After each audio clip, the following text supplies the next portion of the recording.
been here before. This exact moment, this exact pain, you have stood in it, and you swore you would not come back. And here you are. Welcome to the Stoic Compass. I am Epictetus, and today I am joined by Carl Jung and Lao Tzu. Today we are examining, why do we repeat the same painful patterns, and what does it take to stop? Let us be direct about what is happening. You are not a victim of your patterns. You are the author of them. Every time you return to the same argument, the same relationship, the same self-defeating choice, you made a decision. Maybe not a conscious one, maybe not one you are proud of, but a decision. The question is not why this keeps happening to you. The question is what you are getting from it, because nothing repeats without a payoff. You do not return to pain by accident. I would push back on the word decision. That framing assumes a kind of transparent self-awareness that most people simply do not have. What drives repetition is not usually a choice made in the open. It is a pattern operating below the threshold of consciousness. The psyche returns to what is unresolved, not to punish itself, but because something in it is still trying to complete a process that was never finished. It is not a flaw, it is a function. And calling it a decision without acknowledging the hidden architecture behind it is, I think, doing the listener a disservice. You are both assuming the pattern is a problem to be solved. But consider what you are actually saying. Epictetus, you say the person chose this. Jung, you say something beneath them chose it. Neither of you is asking whether the pattern might be showing them something they need to see rather than something they need to escape. What if the repetition is not a failure? What if it is the only honest signal left? A signal that keeps firing long after it has delivered its message is not wisdom, it is noise. I take your point, Lao Tzu. Yes, there is information in a pattern. But at some point the person has received the information, they have heard it, they have nodded at it, and they go right back. At that point we are not talking about a signal anymore. We are talking about a habit. And habits obey whoever is willing to work harder, the one trying to change them or the one who gave up. But this is the trap. The ego says, I have heard the message, now I can move on. And then it moves on too quickly, before the deeper material has actually surfaced. This is why people come into analysis having already read every self-help book, already understanding their patterns intellectually, already capable of explaining exactly why they behave as they do, and still doing it. Insight is not enough. Something has to be encountered, not just understood. The wound does not care how well you can describe it. Jung is right that understanding is not the same as change. But I'm not sure the solution is more excavation either. Sometimes people dig so long looking for the root that they forget there is ground beneath them right now. The pattern does not always need to be traced back to its origin. Sometimes it just needs to stop being fed. Yes, that is closer to what I'm saying. Stop feeding it. Stop returning to the same conditions, the same people, the same mental posture that produces the same result. This is not complicated. It requires will, not archaeology. Will is not the issue, Epictetus. I have worked with people of tremendous will, disciplined, intelligent, deeply motivated to change, who could not stop. Not because they were weak. Because the thing driving the pattern was not accessible to the will. You cannot decide your way out of a compulsion whose source you cannot see. That is not weakness, that is the structure of the psyche. I want to ask something neither of you has addressed. When you say the pattern repeats, what exactly repeats? Is it the situation? Or is it the person's interpretation of the situation? Because in my experience, the situation often changes considerably. It is the lens that stays fixed.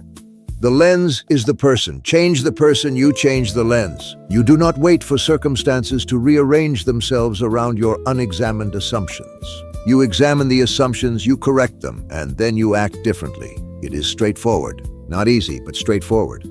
But where do those assumptions come from? That is the question you keep bypassing. You tell people to examine their assumptions as though the assumptions are sitting there politely waiting to be looked at. Often they are not. They are woven into the fabric of how a person sees. They are invisible precisely because they are foundational. The child who learned that love requires suffering does not walk into adulthood knowing that. They walk in feeling that love is supposed to be difficult, and they mistake that feeling for truth. That is the clearest thing you have said, the feeling mistaken for truth. That is where the pattern lives. Not in the behavior, not even in the wound, but in the unquestioned premise underneath it. Fine, then question the premise. You have just named it. You have said there is an unquestioned premise driving this, so question it. Hold it up. Ask whether it is true. This is not beyond the capacity of a human being. This is exactly within the capacity of a human being. The Stoic practice is not to become free of all conditioning overnight. It is to catch the premise at work and ask it to justify itself.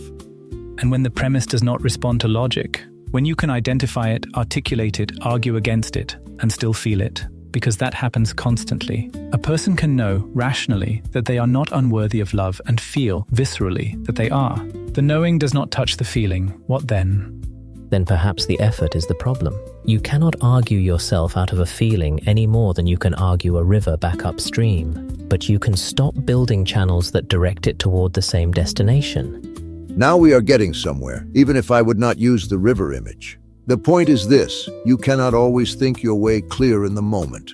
But you can change your conditions before the moment arrives. You can decide in advance not to be in the room where the pattern lives, not to send the message, not to return to the person who reliably produces this response in you.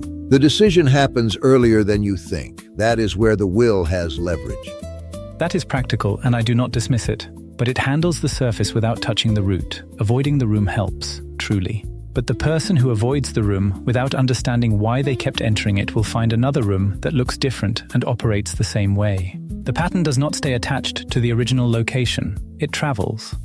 It travels because the person carries it, that much is clear. But I am not convinced the solution is always to trace it to its origin. Sometimes the more useful question is simply, what am I doing right now that invites this? Not 30 years ago, right now, today. What is the small action, the hesitation, the silence, the accommodation that keeps this thing alive? That is a question worth sitting with, not as a theory, as a real inventory. What am I doing right now?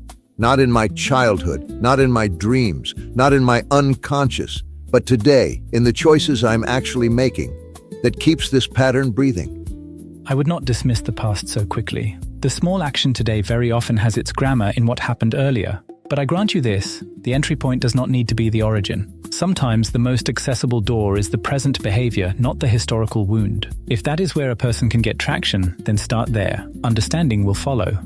That is an unusual concession from you. I am a clinician before I am a theorist. If the person cannot start at the root, start where they can stand. The work finds its depth over time. Then we agree that something has to actually change. Not just be named, not just be felt, not just be understood, but changed. A different action, a different response. And the person has to be willing to tolerate the discomfort of that difference because the pattern is familiar, and familiarity feels like safety even when it is destroying you. Familiarity feels like home, that is the real difficulty. The pattern is not just a habit, it is an identity. When people say, I keep doing this, what they often mean underneath is, I do not know who I am when I do not do this. Yes, precisely. The pattern is not incidental to the self. It is structural. It holds the personality together in some way, however painfully. This is why change feels like annihilation to some people. They are not being dramatic. Something really does die when a deep pattern breaks. The question is whether what replaces it is more alive. Death of a pattern is not death of the person. I want to be clear about that. What you are losing is a coping mechanism, not yourself. The self that existed before the pattern learned to need it.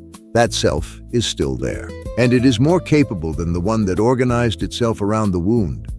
You cannot know that in advance. That is the thing neither of you is willing to say. You cannot promise the person who gives up the pattern that what comes next will be better. You can only say it will be different. The willingness to move without that guarantee, that is what is actually being asked of them.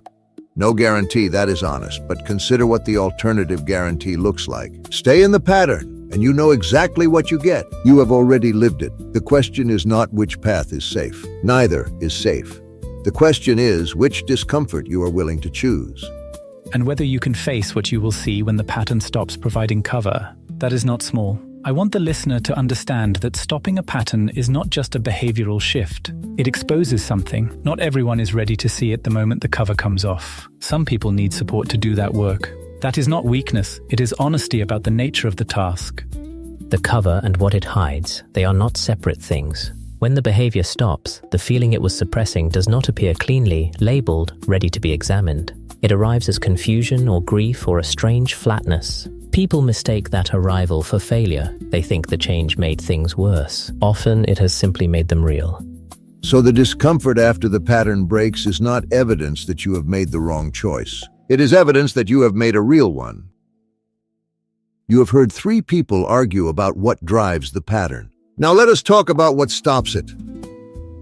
The reason you repeat the same painful patterns is not that you are weak, or self-destructive or incapable of change. It is that the pattern is doing something for you that you have not yet found another way to do. It is regulating something: anxiety, loneliness, shame, the fear of being ordinary, the fear of being nothing. The behavior is not the problem. The behavior is the solution you found to a problem you may not even remember having. This is important because if you try to stop the behavior without understanding what it is managing, you will either fail or you will stop and feel a blankness so uncomfortable that the pattern returns to fill it. The way out is not more discipline applied to the surface. It is honest attention applied to the function.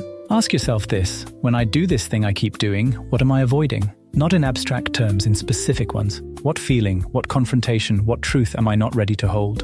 You do not need to solve it in one sitting. You do not need a therapist's office or a year of reflection. You need one honest answer to one honest question. Today, try this. Think of the pattern that costs you the most, the one you have promised yourself to stop before. Do not try to stop it right now. Instead, write down one sentence that finishes this. When I do this, I do not have to feel just that. One sentence, what it fills in for you. Because the moment you can name what the pattern is protecting you from, you are no longer entirely inside it. You are standing at its edge, and that is where change becomes possible. The pattern repeats because you let it be nameless. Name it and it loses some of its power, not all of it. Some of it, that is enough to begin. You did not build this in a day and you will not leave it in one. But you can take one step today that is different from every step you have taken before. Not a breakthrough, not a transformation. A single honest look at what you have been carrying and why. That is the work. It does not ask more than that. It asks exactly that. If today's conversation has served you, take it further. Pay Attention by C. Tribune, 12 Lessons in the Practice of Seeing Clearly. Available now on Amazon.